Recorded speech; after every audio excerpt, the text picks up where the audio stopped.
What's up, guys? It's Jensen and welcome to another video.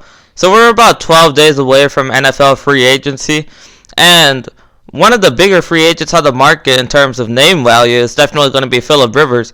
We're talking about a guy who's going to definitely be a future Hall of Famer, I would think, because even though he hasn't won a Super Bowl just yet, the fact that he's put up so many great stats over the course of his career, we know he's one of the greatest quarterbacks ever played a game, and that's great and all. But we know he's leaving the LA Chargers, so there's been a lot of rumor about where he might go next. And I'm going to be honest with y'all. I don't really think that Phillip Rivers at this stage of his career is a starting caliber quarterback.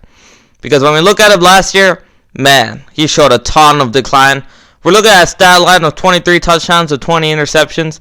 And basically what he was last year, I hate to break it to you guys, but he was basically an older Jameis Winston if we're really being honest. And I think the play series that really summed up Rivers' season last year was against Kansas City and Mexico City.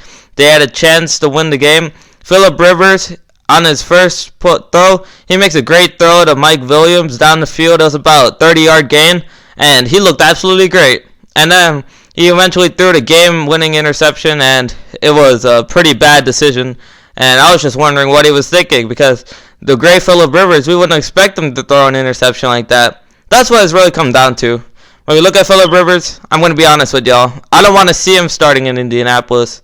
I want to see him starting in Tampa Bay, because I think we're just going to see the diminished version of Phillip Rivers. Even if he gets offensive line help, even if he has great skill position weapons, we're not going to see elite Phillip Rivers anymore. We're just going to see a declined version who's definitely a below average quarterback.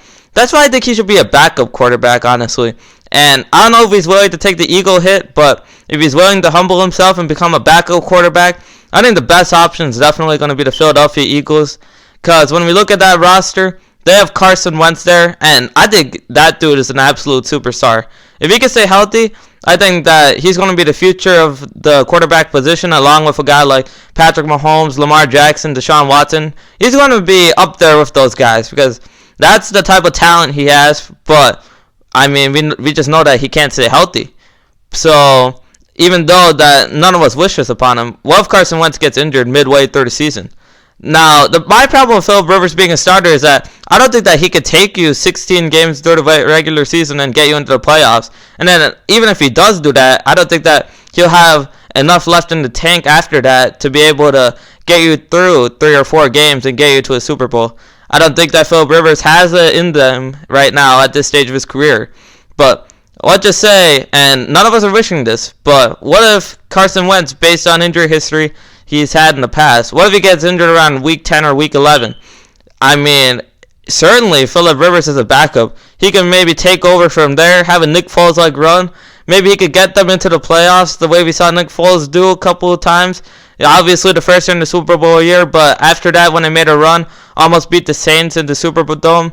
Could we certainly see Phillip Rivers doing that? I definitely could. Because when we look at this roster, their offensive line is great. When we look at, even though Jason Williams is heading into free agency, that's really not accurate of what they're thinking right now, because they have Whiteside right now at offensive tackle.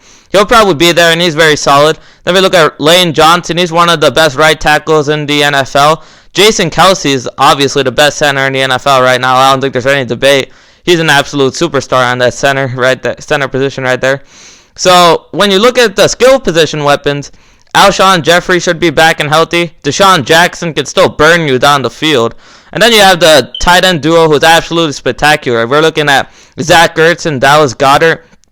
These dudes create plays all over the field. Goddard provides some more of the blocking. Ertz provides more of the receiving value. And then when we look at that backfield, we're looking at Miles Sanders. He's emerged as a true star out of that backfield. Phillip Rivers has the weapons around him where if you need him to take over, say, week 12 or week 13, he can maybe ignite that into a Super Bowl run. And one thing that we have to consider when we're talking about Phillip Rivers to the Philadelphia Eagles is that this isn't the AFC. You're not going to have to go through a Patrick Mahomes, Deshaun Watson, or a Lamar Jackson to get to the Super Bowl. This is the NFC. And, I mean, obviously Russell Wilson is a bona fide superstar. We know that. But after that, it's an Aaron Rodgers on the decline. But let's be honest, Aaron Rodgers is on the decline. A 40-year-old Drew Brees. Jimmy Garoppolo, who's really just a game manager. you're not going to really have to face an elite caliber quarterback like you would in the AFC other than Russell Wilson. So when we look at the Philadelphia Eagles with Phillip Rivers, if maybe Phillip Rivers could take over about midway through the season, late in the season, he could certainly ignite that into a Super Bowl run, I would think. That's why I think Phillip Rivers to the Philadelphia Eagles makes a lot of sense. He'll have a chance at the Super Bowl. He might even have a chance to play. But even if he rides the bench, teaches Carson Wentz how to have more pocket presence. We saw last year with Carson Wentz, even though we realize what a spectacular talent he is, there's certainly stuff he can improve upon heading into this season. If Phillip Rivers can be a mentor to Carson Wentz, even if he doesn't play and they get a Super Bowl, which certainly is plausible given this Philadelphia Eagles roster, then that makes the most sense for Phillip Rivers rather than going to Tampa Bay finishing like 7-9. You know, I really feel like if he humbles himself and goes to the Philadelphia Eagles, I think that would be the best for all sides. Anyways, thanks for watching this video, guys. Please like and subscribe. I'll be providing more NFL and NBA hot takes as the season goes on, and have a good day.